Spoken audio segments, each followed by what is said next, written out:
Nasceu na França, mas no Brasil ela cresceu e se formou. É roteirista, produtora, diretora de cinema e formada em letras. Como produtora, foi premiada com os filmes Vila Isabel, Marina e Madame Satã. É também autora do título Diário de uma Digressão e Arte Brasileira para Crianças. Atuou como curadora do projeto Dramaturgias, mas o seu DNA é de peso. Ela é filha dos renomados Cacá Diegues, cineasta, e da cantora Nara Leão. Atualmente, ela é diretora editorial da Cobogó. No perfil de hoje, eu recebo com muita alegria e satisfação Isabel Diegues. Isabel, obrigado pela presença. Imagina, obrigada pelo convite. Prazer receber você aqui, com uma história bacana que passa pelo cinema, que não poderia deixar de ser, praticamente, né? E agora está no mundo editorial. Nos livros. Nos livros. Passou pela música? Não, só de farra, de verdade não. Não, filha de Nara Leão, aí já se espera, né? Mas não teve... Não, nunca embarquei na música, de verdade. Nem na adolescência? Não, na adolescência cantava no sarau da escola, enfim, amigos músicos e tal, mas para levar adiante, não. Não rolou. O cinema falou mais alto. Te pegou desde cedo, né? Era mais discreto para mim ficar atrás das câmeras ali, pensando do que cantando, aparecendo. Aparecendo, né? E ainda, aí, às vezes rola também aquela coisa, né? Filho do fulano, né? Não sei o quê. Tem gente que, não sei se foi o seu caso, mas se retrai um pouco. Quando é a vocação, não tem jeito. Mas quando não é, a pessoa dá um jeito e vai para outra onda, né? Não sei. Eu acho que é muito comum você se encantar por aquilo que seus pais fazem com muito amor, com muita intensidade, etc. Então, são as primeiras profissões que você conhece na vida, na verdade. Então, claro que eu estava ali prestando atenção, mas eu acho que eu era tão tímida quanto a minha mãe, mas não tinha o impulso e a vocação dela. Então, eu jamais conseguiria ficar diante de um monte de gente cantando. Não seria o caso. Não seria o caso. Você foi criada no Rio de Janeiro, é isso? No Rio de Janeiro. Você nasceu em Paris, mas veio pequenininha, bebê.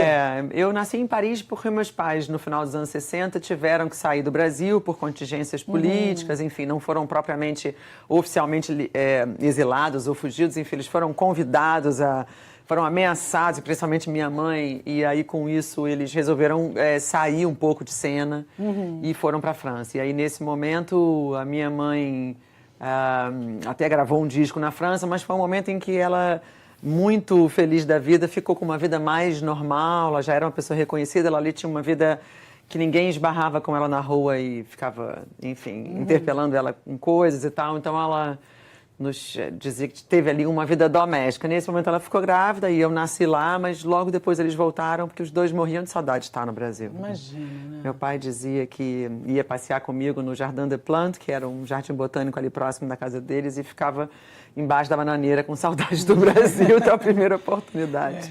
Mas a maioria dos exilados, as pessoas que viveram isso, exilados ou saíram assim, convidados? São exilados, mas enfim, né? Empurrados e não fugidos. Pois né? E a pessoa, como a maioria diz, eles não estavam a passeio, você não escolheu, eu vou lá passear em Paris, porque você está como turista, é uma história, você está vivendo essa vida, é uma outra história. Então a saudade realmente aperta. Você viveu com o mundo das artes muito próximo, sua mãe cantando, seu pai no cinema. Sua infância foi muito lúdica?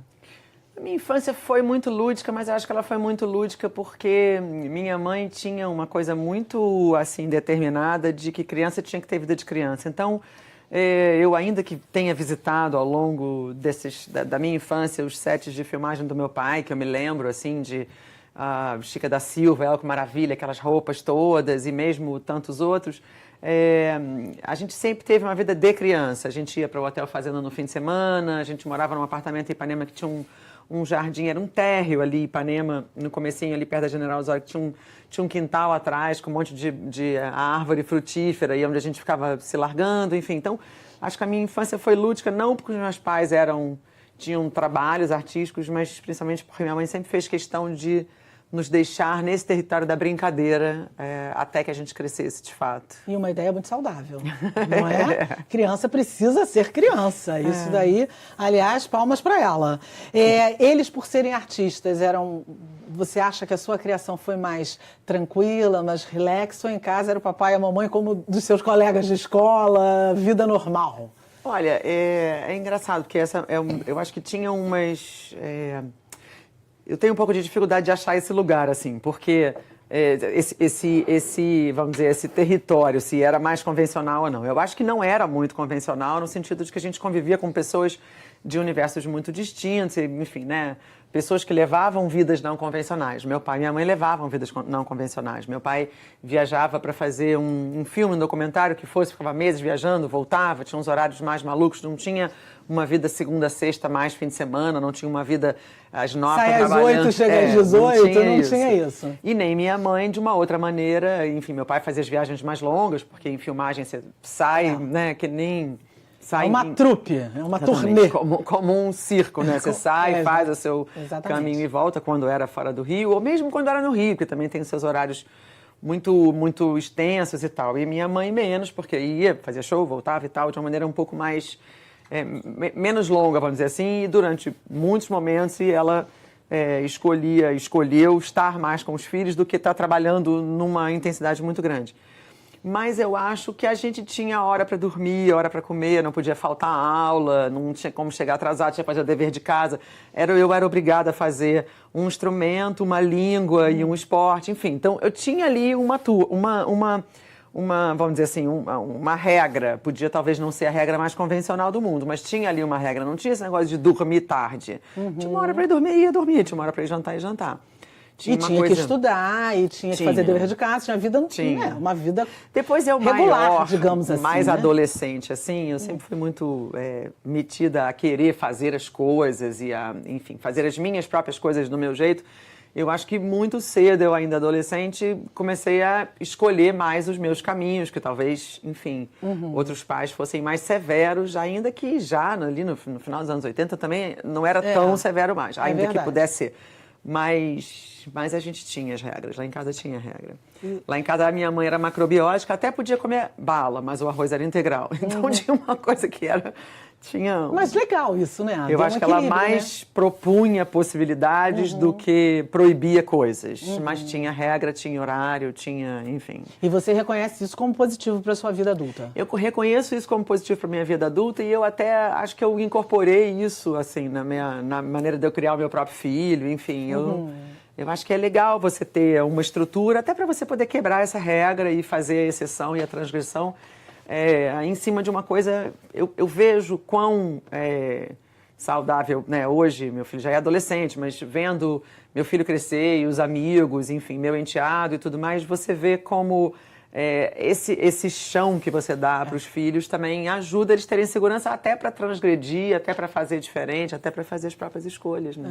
E fazer diferente é bom e bacana, desde que você tenha isso aí que você falou. É importante que a gente dê esse estofo, né, para o cara seguir. Eu também acho muito interessante isso. Hoje é menos comum, eu acho que... muito menos comum. Hoje é muito menos comum. Mas a gente está vendo resultados que também não são tão bacanas, né? Muitas a gente está vendo uma sociedade um pouco complicada, os adolescentes, assim. Claro, transgressão sempre houve, sempre há de haver, e elas são bem-vindas, mas tem algumas situações que eu acho que estão um pouco extrapolando aí por falta dessa medida, na verdade, talvez. Principalmente de uma referência de parâmetro mesmo, do que é bacana e do que não é bacana. Exatamente. E aí, enfim, um adolescente ou jovem adulto vai fazer o que for, mas pelo menos ele tem ali E o respeito ao outro, né? Sim. Eu acho que isso é fundamental. Isso você aprende em casa, que o seu direito começa onde o do outro termina. Isso é quem tem que te ensinar, régua e compasso, como diz o nosso Gil. Quem te dá é seu pai e sua mãe, ou quem te cria, né? Enfim, não é... Os seus adultos, né? Exatamente, isso aí. Os seus, como diz meu marido, onde estão seus responsáveis? Onde estão as pessoas que te olham, não é? Aos 16 anos, você começou como assistente do teu pai, fazendo cinema, não é? Quer dizer que você gostou dessa praia. Pouco abusada, né? Com 16 Pois é, isso que eu ia te perguntar. Ele te aceitou numa boa, assim, apoiou essa ideia? Hoje, meu pai sempre que eu dizia a ele, eu comecei a fazer, enfim... 14, 15 anos, eu comecei a participar ali das produções de teatro da minha escola, que era o Isa Prates ali, da Maria Luísa Prates, que foi uma mulher importantíssima na minha vida, que era diretora da escola e do teatro Isa Prates. Então eu já fazia um pouco ali, e aí eu, com essas produções todas, eu sempre ia na produtora do meu pai. Eu não era atriz, porque não faria sentido, eu era mais da turma da produção, de organizava os debates da escola e tal. E eu sempre ia para o escritório do meu pai para conseguir tirar xerox, fazer cópia das coisas, porque ele tinha uma estruturinha lá para essas coisas. E aí uma vez eu tinha feito um curso de cinema na verdade, um curso de videoclipe com os amigos, enfim, na Cal, e fazendo umas coisas aqui, inventando ali. E aí eu fui para o escritório do meu pai, e aí a mulher do meu pai, Renata, que era produtora, é produtora dele até hoje, mas já era produtora dele na época, falou, eu estava ali fazendo uma xerox e ela me perguntou, você não tem algum amigo que esteja fazendo cinema, que queira fazer um estágio, porque eu estou precisando de uma pessoa fazer estágio? Eu falei, serve? Ela falou, bom, serve? Então, na verdade, se eu tivesse pedido ao meu pai, não sei o que ele diria, não sei se ele teria deixado, se ele não teria deixado, mas como eu pedi a Renata, mulher do meu pai, que era produtora dele na época, até hoje, enfim, ela falou, bom, pode. Isso era tipo final do ano, do segundo ano científico, eu estava prestes a fazer... E o que você faria? Qual era a ideia? Era fazer o quê? Era fazer um estágio de montagem num filme que eles estavam fazendo. Não, a sua ideia para o vestibular seria o quê? O que você estava pensando em fazer? Pensando em fazer vestibular. Você nem imaginava o que você queria fazer? Ainda faltava um pouco. Eu queria fazer cinema, mas ao mesmo tempo tinha pensado em fazer comunicação. Na época que eu estava terminando a escola, existia uma faculdade de cinema no Rio de Janeiro, que era a UF, em Niterói, não tinha outra, tinha faculdade de comunicação, você podia fazer marketing, podia fazer rádio, TV e tal, mas não tinha outras de cinema. E eu achava que não fazia muita diferença eu fazer a faculdade de cinema. Eu achava que era legal fazer uma faculdade para estudar, para pensar coisas, mas que o cinema tinha que fazer na prática. Eu já tinha ali uma turma de amigos, aí logo depois eu me envolvi com uma turma que fazia curta-metragens, a gente fez uma amostra de curta-metragens no MAM, onde eu conheci muitas das pessoas da minha geração que estavam, algumas já na UF, outras, enfim, fazendo curtas e aí ali a gente foi se ajeitando, assim. Os meus amigos da minha geração que fizeram UF demoraram 7 anos para se formar por conta das greves e tal. E eu, como comecei a trabalhar, falava, cara, eu vou fazer os filmes, eu não vou ficar estudando, não precisa. Um pouco metida.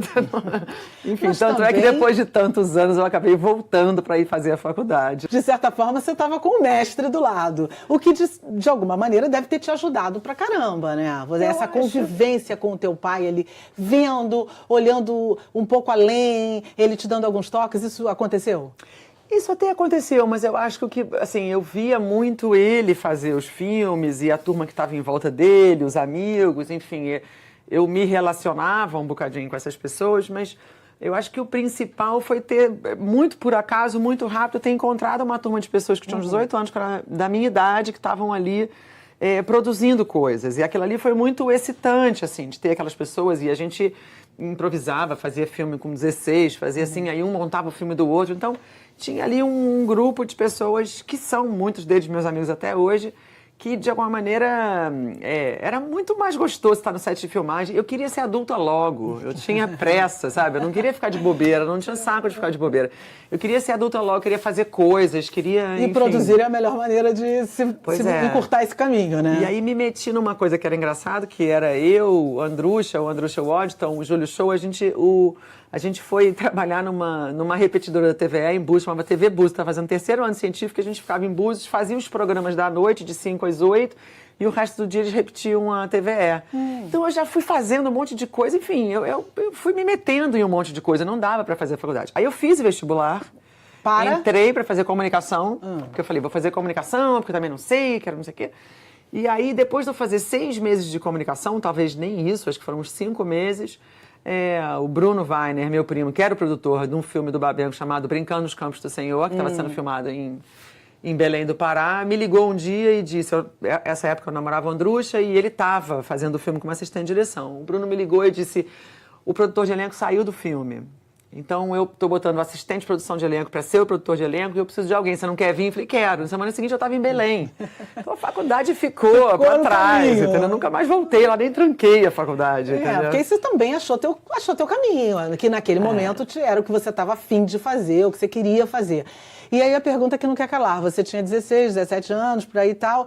Em Belém eu já tinha 19. Já andou 3 anos nesse caminho, mas começou nos 16 e tal. Seus pais foram apoiando essa ideia ou não? Ou foram tentando tirar da sua cabeça que isso podia não dar certo e que não sei o quê? Eu acho assim, a minha mãe sempre me deu muita força para fazer as coisas que eu fazia. Eu era muito determinada, assim, eu era muito séria, eu acordava, cedo, eu fazia, eu organizava, era na minha casa que eu juntava as pessoas. Então, não tinha muito como... Enfim, a minha mãe parou de estudar garota, com 15 anos, porque queria cantar e não conseguia acordar no dia seguinte. Meu avô falou, pode parar. Ela foi fazer faculdade, depois da gente ter nascido, eu e meu irmão ainda teve que fazer o supletivo para poder fazer o vestibular. Essa história, inclusive, é lendária. O Menescal conta sempre esse negócio. Pois Ainda é. diz que aquele apartamento, se aquele apartamento falasse... Pois é. E tinha o seu avô que deixava. O Jairo, E era permitido isso. Era incentivador. tudo isso. Não era uma coisa escondida, era uma coisa permitida. Não tinha muito como a minha mãe dizer não pode, depois do histórico dela. Ainda que fosse uma coisa, enfim, que ela tivesse o tempo todo... Eu me lembro que minha mãe me dava muitos livros, a gente conversava, ela ficava um pouco tentando trazer uma formação, assim, a paralela da escola. E a escola tem uma hora que ela é muito chata mesmo, quando você tem ansiedades de cair no mundo, de ver as coisas, de fazer, enfim. Então, todos dois, de alguma maneira, não é que, assim, me incentivaram a fazer tudo. Eu continuei estudando, eu terminei, eu fiz o vestibular, eu fui fazendo... Mas era muito difícil me segurar, eu acho. Eu era muito determinada, muito Mas também você mostrava seriedade no que você fazia. Assim, não era uma coisa que você estava fazendo na brincadeira, assim, vamos ver que bicho vai dar. Era uma coisa que você realmente demonstrava que queria fazer. Eu acho que isso faz diferença para os pais também. Sim, né? sem dúvida. Eu acho que eu poderia ter feito mais bagunça e sido menos séria tão cedo. Ficado, viajado, não sei o quê, ficado um pouco mais por aí. Solta por aí. Em vez disso, porque eu com 21, depois desse filme da Benco, quando eu voltei e tudo, eu com 21 eu já trabalhava em publicidade, eu tinha ganhado o prêmio como produtor de elenco, uma coisa meio engraçada, porque eu fiz o casting de um comercial que era de calça jeans e eram índios, enfim, houve pessoas com aparências indígenas e eu conhecia todo mundo, então eu fiz incrível, ganhei o prêmio, falei, meu Deus, por que eu ganhei esse prêmio? Era uma coisa meio estranha. Então eu já estava ali no mercado e aí com 21 anos eu já tinha dinheiro, já morava sozinha, já não sei o quê, juntei um dinheiro e fui estudar fora com o meu próprio dinheiro, porque eu falava, tô séria demais aqui, vamos ir um pouco pra vida, Viver né? um pouco, né? Vamos pro to play um pouquinho, né? Isso é fundamental e deve ter sido uma experiência incrível que você viveu, né? Mas você também... o que mais te chamou a atenção no cinema, que te prendeu durante esse tempo todo, fez você virar assistente do seu pai em filmes consagrados? Assim, alguma coisa saltou aos seus olhos. O que te apaixonou mais? Mas você responde no próximo bloco, porque esse a gente acabou. E a gente vai fazer um rapidíssimo intervalo e voltamos mais com esse papo incrível com a Isabel e você não vai perder. Eu volto já, rapidinho.